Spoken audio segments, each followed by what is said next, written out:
Merhabalar, Dolu TV'ye hoş geldiniz. Bugün günlerden Perşembe ve gündemimiz dizi ve filmler. İlk gündem haberimiz İstanbul'u Gelin'den. Fenomen dizinin bildiğiniz üzere başrollerinde Aslı Enver ve Özcan Deniz oynuyor. Star TV'nin her reyting döneminde, her reyting haftasında üst sıraları zorlayan bir dizi. Ve yeni dönemde de bomba transferlerle yoluna devam ettiği görülüyor. En önemli transferlerden bir tanesi usta oyuncu Meral Çetinkaya'yı bünyesine dahil etmiş. Meral Çetinkaya, Ülfet adına bir karaktere burada can verecek. Ama sosyal medyada asıl İstanbul'u Gelin'i patlatan yeni bir oyuncunun dahil olması.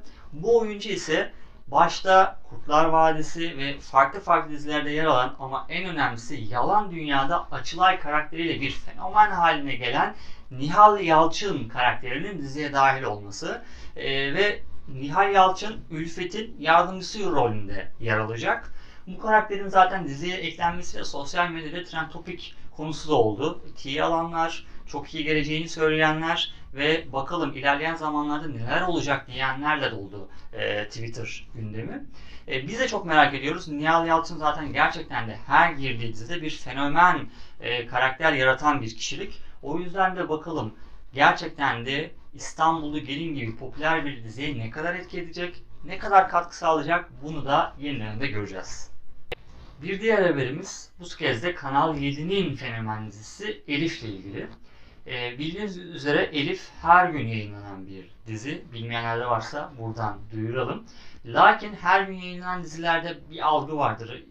Özensiz çekilmiştir. Her gün yayınlanmasına rağmen çok iyi reytingleri olmaz. Ama bu dizi öyle değil. Bu dizi rekortmen de bir dizi.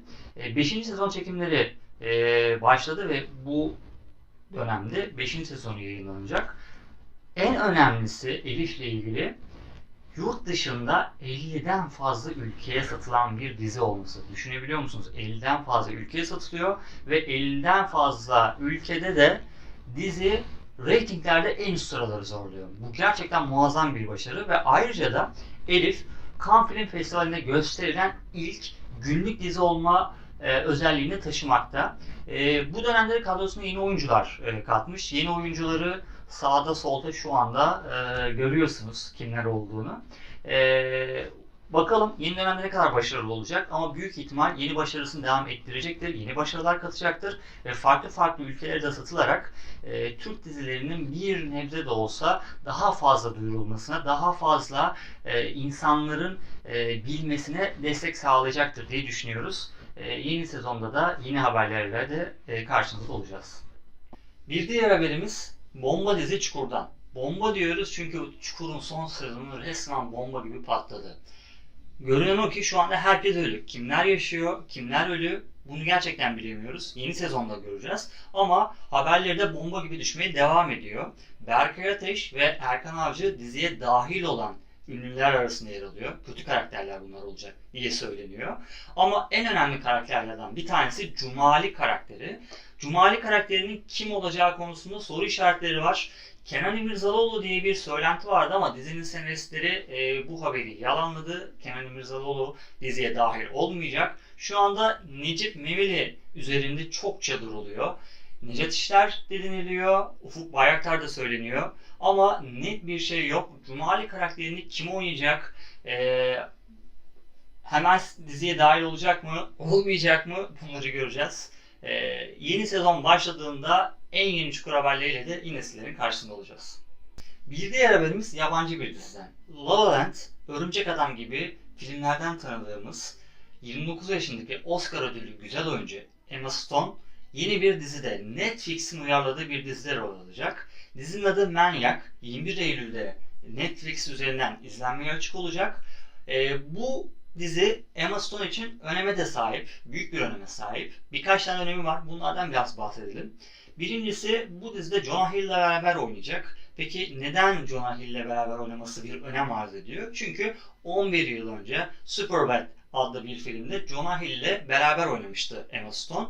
Ve bu film onun ilk uzun metrajlı filmiydi. Bu yüzden öncelikli olarak bir öneme sahip. Onun yanında da bu Emma Stone'un oynayacağı ilk başrol dizisi olacak aslında.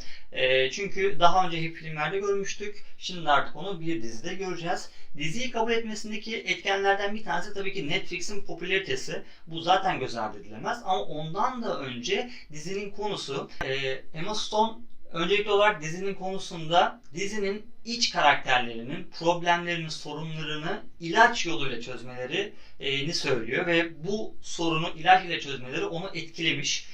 Bundan dolayı da bu rolü kabul etmiş. Bunun yanında da dizi içerisinde yer alan, insanları birbirine bağlayan, insanların ayakta durmasını sağlayan tek şeyin sevgi olduğunu da belirtiyor. Ve bu konuda onun çok ilgisini çekmiş. O yüzden de bakalım 21 Eylül'de Netflix üzerinden yayınlanacak olan dizide nasıl bir karaktere bürünecek Emma Stone ve Jonah Hill çok merak ediyoruz ve kesinlikle de iyi olacağını düşünüyoruz. İzleyip görelim.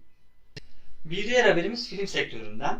Son yıllarda izlediğimiz filmlerin ağırlıklarına baktığımızda çizgi film karakterlerini ya da oyunların sinemalaştırdıklarını görüyoruz. Bunda tabii ki izleyicinin isteği çok önemli ve popüler kültürün bu karakterler etrafında şekillenmesi de çok önem arz etmekte. Ve son dönemde de özellikle var olan popüler oyunların sinema ekranında izlemeye de artık alışkınız. Örnek olarak Assassin's Creed gibi. Son yıllarda da popülerliği her geçen gün artan ve Microsoft'un da satın almasıyla beraber bir kült haline de gelen Minecraft oyununun sinemaya uyarlanmasını aslında bekliyorduk biz. 2019'un Mayıs ayında çıkacaktı. Çünkü bu haberi biz ta 2015 yılında almıştık. Minecraft filmi Rob McElhenney'nin ellerine teslim edilmişti. Lakin aldığımız haberlere göre yönetmen koltuğundan ayrılmış bulunmakta ve 2019 Mayıs döneminde çıkmasını planladığımız bu film ne yazık ki ileri bir tarihe şu anda ertelenecek. O yüzden Minecraft sevenler ne yazık ki birazcık daha beklemek zorunda kalacak. Buradan da bu haberin duyurusunu yapalım. Çokça bahsettik. Biraz önce de bahsettiğimiz gibi oyunlar artık film dünyasında çok büyük bir ağırlık göstermekte. Ve şu andaki haberimiz ise bir oyunun bu sefer film değil bir diziye uyarlanması. Vampire adlı oyun Haziran ayında satışa çıkıp 400 binden fazla satış rakamına ulaşmıştı ve rekor kırmıştı. Bunu gören film stüdyoları da Vampire'ın diziye uyarlanması konusunda çalışmalara başladı. Vampire'ın konusunu birazcık da kısa olarak hatırlatmakta gerekirse 1918 yılının Londra'sında bir doktorun esrarengiz bir şekilde vampire dönüşme hikayesini anlatıyor. Ve yine 1918 döneminde Londra'da bir virüs yayılıyor ve bu virüsü ortadan kaldırmak için doktoran virüse karşı koyması lazım. Londra'nın doktora ihtiyacı var. Lakin bir problem var. Doktorumuz vampir. Doktorun uzun süre yaşayabilmesi ve virüse karşı koyabilmesi için ne yazık ki bazı insanları kanlarıyla beslenmesi gerekecek bir vampir olarak. O yüzden de oradaki iç karmaşası nasıl problemleri çözeceği ile ilgili genel olarak bir konsept yaratılmıştı ve bu da tamamen bir diziye çevrilecekti. Bakalım nasıl olacak bu dizi? Satış rakamlarına bakıldığında oyunun zaten popülaritesi tartışılmaz. Aynı popülarite dizide de işleyecek mi? Bunu da dizi yayın hayatına geçtiğinde göreceğiz. Bir diğer haberimiz Scarlett Johansson'la ilgili. Scarlett Johansson'ı haberimize taşıyan konu ise İş Dünyası dergisi olan Forbes'ın bu yıl yayınlanan 2018 yılının en çok kazanan kadın oyuncu haberiyle ilgili. Scarlett Johansson 1 Haziran 2017 ve 1 Haziran 2018 tarihleri arasında oynadığı filmlerden toplam 40 milyon doların üzerinde bir para kazanmış. O da bu sayede listenin en tepesinde yer almış. İkinci sırada ise Angelina Jolie, üçüncü sırada da Jennifer Aniston yer almakta. Scarlett Johansson bildiğiniz üzere Lucy, Kabuktaki Hayalet, Ghost in the Shell ve Avengers, Yenilmezler filmlerinde de rol alan çok ünlü bir oyuncu.